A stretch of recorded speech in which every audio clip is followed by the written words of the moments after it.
La considération des liens de sang, de parenté, la consolidation des liens de voisinage, d'amitié, l'entraide mutuelle, la compassion. Les gens ont vécu cela, ces atouts-là. Ils ont vécu ce comportement. Les gens connaissaient la valeur de leur famille, de leurs parents. Les gens connaissaient les valeurs de l'amitié, ils vivaient l'amitié authentique. Les gens connaissaient les valeurs du voisinage, ils vivaient un voisinage paisible, de compréhensible. Les gens connaissaient également ce qui c'est que l'entraide, ils se portaient les mains pour aider les autres. Les gens connaissaient ce qu'on a valeur, ce qu'on appelle également la considération humaine dans son ensemble. Alors lorsque les gens reconnaissent cela et mettent en application cette reconnaissance, sans le doute qu'ils seront entourés des bienfaits d'Allah. Parce que Allah qui l'a promis pour eux. Mais lorsque nous sommes dépouillés de tout ça, nous sommes dépouillés de tout ça et abandonnés tous ces concepts nécessaires en poursuivant seulement que ce qui nous intéresse, c'est d'avoir l'argent et le matériel. Peu importe l'ami, peu importe parent, peu importe les liens sanguins, peu importe le voisin, peu importe qui que ce soit, toute personne ne va pas passer devant moi. Il faut que j'atteigne mon objectif. Même les salutations deviennent difficiles aux parents à cause de nos courses. Et lorsque nous convoitons cela, nous sommes pressés. Quand il fait jour, vous voyez la hâte des gens dans les rues. Les gens courent, ils vont où? Certains courent pour aller s'asseoir. D'autres courent pour aller dans le marché. D'autres courent pour aller dans le travail. Tout le monde court vers sa destination. Il n'y a pas de temps à perdre parce que nous avons des agents qui filent avec nous. Nous sommes toujours dans la hâte. Et dans cette hâte, Allah dit dans la nature de l'homme,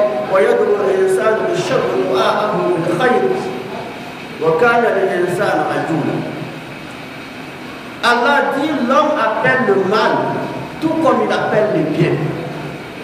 L'homme est capable d'appeler le mal contre lui. C'est ainsi qu'il est capable d'appeler le bien sur sa personne. Ce sont des possibilités qu'Allah a données à l'homme.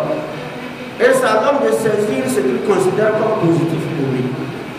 Alors s'il considère le mal comme c'est ça qui est positif et il court vers le mal, alors il tombera nécessairement dans ce qu'il combatte. S'il considère le bien comme c'est ça qui est bon pour lui, et il court vers le bien, il ne trouvera que le fruit du bien. Parce que l'homme est pressé. Et comme on l'a dit, pour la plupart, nous sommes pressés, notre empressement soit dans le mal. On ne court que pour le mal. Imaginez quand nous courons dans la rue. La plupart de nos comportements dans nos précipitations ne sont pas bons. Aucune considération des personnes âgées, aucune considération autrui. Parce qu'on est pressé, on ne veut pas obstacle devant nous. Moindre erreur de circulation, c'est injure, imbécile, vol, tu ne vas pas, ça part. Et puis on continue, c'est un enfant qui dit ça à des personnes âgées. Il va où? Il cherche l'argent. Et il va là où il cherche, là où le point de départ, et le point final, là, il va aller rester pour chercher l'argent. Il va rester toute la journée, il n'y a pas l'argent, ne vient pas. Et il quitte encore le soir, il prie sa marchandise, ou bien c'est le service, ou c'est la télé, il quitte encore le soir, mais vite. Et c'est là maintenant les lamentations surgissent. Oh, depuis le matin, là, c'est chaud, hein. Depuis le matin, je n'ai même pas vendu même 5 francs. Depuis le matin, je suis parti au travail, même un seul client n'est pas passé. Depuis le matin, celui qui est venu acheter n'a pas payé, celui qui est venu faire le travail n'a pas payé depuis le matin. C'est ça de lamentation. Et lamentation, en conclusion, la recherche de solutions. On se dit quoi? Comment on va faire maintenant? Comment on va faire maintenant? Ah, dans la vie là, non, oui, c'est la vie là. Il ne faut pas rester comme ça, il faut aller plus loin. Il faut aller plus loin. Il faut aller au ciel. Voilà, là où les chétans cherchent à nous amener, doit nous amener là où nous voulons aller plus loin. C'est là où ça entraîne l'homme à la mécréance, le shirk, qu'Allah nous préserve. Alors Allah dit l'homme est capable d'appeler le bien tout comme le mal. C'est ainsi que Allah nous affirme. La belle époque dont les historiens affirment et donc pour la plupart d'entre nous, on n'a pas vécu ces époques, et d'autres encore vivants ont vécu ces époques et qui témoignent qu'en vérité dans le temps c'était une belle époque. C'est une époque vraiment de fraternité humaine dans son ensemble, où les liens de parenté considérés, respectés, l'humilité dans la vie des jeunes vis-à-vis aux personnes âgées, le respect, l'entraide mutuelle, la compassion dans le cœur des gens était remarquable. Et Allah embellit leur vie. Alors ils ne connaissaient pas les tourments de ce monde. Les tourments de ce monde tels que les maladies que nous vivons aujourd'hui, dont la plupart n'arrivent même pas à comprendre. La famine, malgré que l'argent coule partout, mais la famine, la pauvreté ne nous laisse pas, elle est toujours enchaînée à nos coups. Les tensions partout, sans compter les affrontements, des guerres, l'insécurité règne, la souffrance atroce, il n'y a plus de sécurité. À n'importe quelle heure l'homme voulait avoir dans le temps, il peut quitter à l'heure où il veut, même la nuit, pour voyager à l'heure où il veut. Mais de nos jours, ce n'est pas le cas, avec des risques d'insécurité, le banditisme, les attaques main armées. Tout cela, c'est dans la précipitation pour avoir l'argent. Alors cela nous a engloutis. Alors ce qui a opéré ce changement de la belle époque et de l'époque trouble que nous vivons? Et Allah nous dit, ce n'est pas lui qui a opéré ce changement, c'est vous-même. Inna Allah la yughayyiru ma biqawmin hatta yughayyiru ma biqawmin wa ma biqawmin hatta yughayyiru ma bi anfusihim. Allah dit, il ne change pas, je ne change pas, nous ne changeons pas l'état d'un peuple. Nous ne changeons point l'état d'un peuple. Si ce n'est que le peuple, les gens qui le composent, ils composent des sociétés, des pays qui ne changent ce qui est en eux-mêmes. Allah dit, moi je ne change rien du bien en mal. Moi je vous ai donné beaucoup de potentiel. Si malheureusement tu l'avais informé et demain tu n'as pas parvenu à le faire, que serais-tu? Shaitan t'a empêché. C'est pourquoi Allah dit, ceux qui sont conscients de ce phénomène, de l'empressement positif tout comme négatif, ils sont conscients aussi de la présence de Shaitan dans le négatif, et tout comme parfois s'il néglige ou il retarde, le Shaitan peut se présenter. Et dans ce sens, il ne perd pas le temps.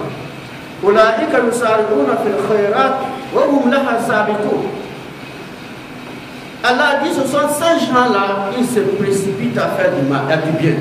Ils se précipitent à faire du bien. Et ils sont les premiers à le faire.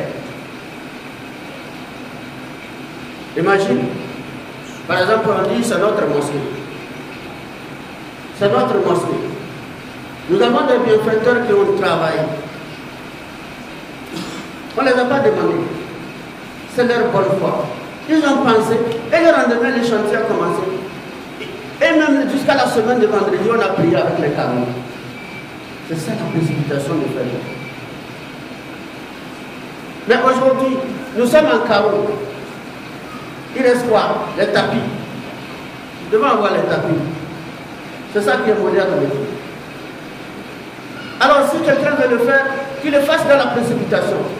Beaucoup de gens ont pensé, les gens viennent prier, ils sont sur la natte, ils savent que ça ne convient pas à ce que nous voyons. Il faut un changement. Mais je vais voir ça. Mais quand il part, il tape, le Shaitan l'empêche. Que Dieu le facilite, nous donne la pensée, la réaction. Que Dieu bénisse tous ceux qui ont fait, qui font l'effort pour l'avancement de l'islam, pour leur contribution pour le bien-être, pour leur entretien de liens de fraternité, de sanguin, de liens de parenté, de liens de voisinage, de liens d'amitié solide. Pour ceux qui essaient de chercher à tout prix à consolider également les liens de tous les sens pour que la paix règne, pour que la compréhension règne, pour que ce que nous convoitons comme la belle vie, et que notre époque aussi soit considérée dans l'avenir par nos enfants de descendance comme la belle époque. Comme aujourd'hui, nous avons l'histoire du temps de nos parents que nous considérons comme la belle époque. Et pourquoi nous, notre époque est trouble? Parce que nous avons troublé notre époque et notre époque n'est plus belle. Notre époque est devenue amère et que parce que notre précipitation dans la richesse des négatifs est plus grande que nos précipitations dans la richesse du bien. Allah nous facilite la compréhension. اهدنا الصراط المستقيم صراط الذين انعمت عليهم غير المغضوب عليهم ولا الضالين امين. اقول قولي هذا استغفر الله لي ولكم وسائر المسلمين من كل ذنب واستغفروه انه هو الغفور الرحيم.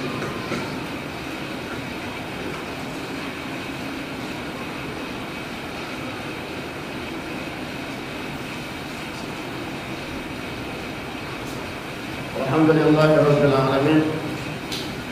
الحمد لله الذي هدانا لهذا وما كنا لنهتدي لولا ان هدانا الله. والصلاة والسلام على نبينا محمد وآله وصحبه وسلم تسليما كثيرا. Nous rendons grâce à Allah de tout miséricordieux et nous prions Allah de nous guider sur le droit chemin. Ce que nous sommes en train de dire, il faut prendre les choses essentielles et les considérer et les vivre. Nous aurons que la vie elle-même devient rose en nous. Parce que le bonheur elle-même, elle n'est pas extérieure, elle est interne, elle est extérieure. Lorsque l'homme, quelle que soit la situation qu'elle vit, et qu'elle reconnaît les bienfaits d'Allah pour les autres situations bonnes qu'elle vit, Allah ne fait qu'enterrer ce qu'on appelle la sérénité dans son cœur. Quand on a la sérénité dans le cœur, alors sans nul doute qu'on a trouvé le bonheur infini. Mais quel que soit ce qui nous entoure dans l'extérieur, de l'extérieur, et que dans le cœur, il n'y a pas de sérénité, il n'y a pas de bonheur. Nous sommes tous toujours dans la souffrance. Donc si nous cherchons à vivre une autre époque pour que ce soit belle, nous devons comprendre les choses essentielles à ne pas les bafouer. Aujourd'hui, bon nombre de gens de par leur amour matériel et surtout dans la convoitise intense du progrès matériel qui est constaté de jour en jour. Vous voyez comment les progrès matériels nous font. Quand il fait jour, il y a changement. Ce que j'ai aujourd'hui, demain je vois que ça a encore une autre nouveauté. Ça m'incite à l'ambition. Après demain, c'est autre nouveauté. Alors si on ne fait pas attention, chaque jour nous voulons faire la course à cette matériel-là. Nous allons tous oublier, nous allons oublier les choses essentielles. C'est ça qui nous amène à négliger nos prières, à négliger les règles de conduite qu'Allah nous a prodiguées. La vie familiale n'est plus famille. La famille maintenant est disloquée à cause de notre mal de conscience, notre mauvaise conscience. C'est très dangereux. Nous sommes devenus comme des chevaux, des personnes à dos du cheval. Une personne à dos du cheval, celui qui a dos du cheval, c'est lui qui doit guider le cheval. Il sait dans quel village il va. C'est lui qui entraîne le cheval et le cheval le conduit jusqu'au village que lui veut. Maintenant tu te mets à dos du cheval, tu lâches le cheval. Le cheval prend la direction qu'il veut. Là où le cheval veut, c'est là où elle avance. Et toi tu es assis, tu regardes ça. C'est le cadre matériel nouveau. Chaque jour que nous découvrons des nouveautés. Que ce soit au niveau des engins, au niveau des moyens de communication tels que les téléphones, ça change de jour en jour, de heure en heure. Alors si nous voulons tout poursuivre, alors l'homme n'est plus rien devant nous. C'est pourquoi notre précipitation négative est plus grande que nos précipitations positives. Alors nous facilite à comprendre le sens de la modération, le sens de l'humilité dans tout ce que nous cherchons, posons les actes d'humilité. Nous ne pouvons pas tout gagner. Et il ne faudra pas que nous vivons ce qu'on appelle faux calcul et double perte, parce que le faux calcul nous entraîne à faire une double perte. Si chaque jour tu ne fais que calculer ce que tu vas gagner, tu ne peux calculer ce que tu vas gagner. Or, ce que tu vas gagner et tu prétends, ce ne sont que des faux calculs. Allah nous a placé chacun de nous le destin. Personne ne peut changer. Alors confions-nous à Allah. Et le reste, confions-nous à Allah, appelons toujours à Allah, sachant que c'est lui qui donne, c'est lui qui prie. Lorsqu'il nous donne la santé, on le dit Alhamdulillah. On nous donne un enfant, on dit Alhamdulillah. On nous a donné l'argent, on dit Alhamdulillah. Si nous sommes privés de ceci, on dit qu'Allah nous donne. Par rapport à ce qu'il nous a donné, Dieu merci. Et là, nous sommes dans l'équilibre, dans le remerciement et dans la sollicitation. Dans le remerciement et dans la sollicitation. Mais aujourd'hui, il n'y a pas de remerciement, il n'y a pas de reconnaissance. C'est toujours les lamentations. On ne sollicite non pas. Voilà qu'on a abandonné de solliciter. On prie, on fuit, on sort. On ne demande pas. La nuit encore, on reste, on bavarde d'ailleurs, on vient, on dort, on ronfle. Avec l'espoir de quitter demain matin, précipitamment encore aller chercher l'argent. On va, on assire, il n'y a pas de clientèle, il n'y a pas de marché, il n'y a pas de ceci. Nous sommes là, on se lamente. Et finalement, quels sont ceux qui nous accueillent? C'est les féticheurs et les marabouts.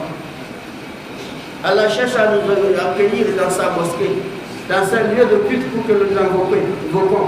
Même dans nos lieux où nous dormons, dans nos demeures, Allah veut accueillir nos invocations. Nous sommes fous de ça. Maintenant, on sort, on se lamente, on cherche le bien à chez qui? En dehors de celui-là qui a prédit, qui a prescrit, qui donne. Si on n'est pas trouvé avec une autre, on verra ça où? Chez Chétan? Non, ce n'est pas possible. Alors c'est ce qu'on appelle la vie de ce bas monde sans l'argent et la vie après la mort sans paradis. Qu'Allah nous préserve. Qu'Allah nous guide sur le droit chemin.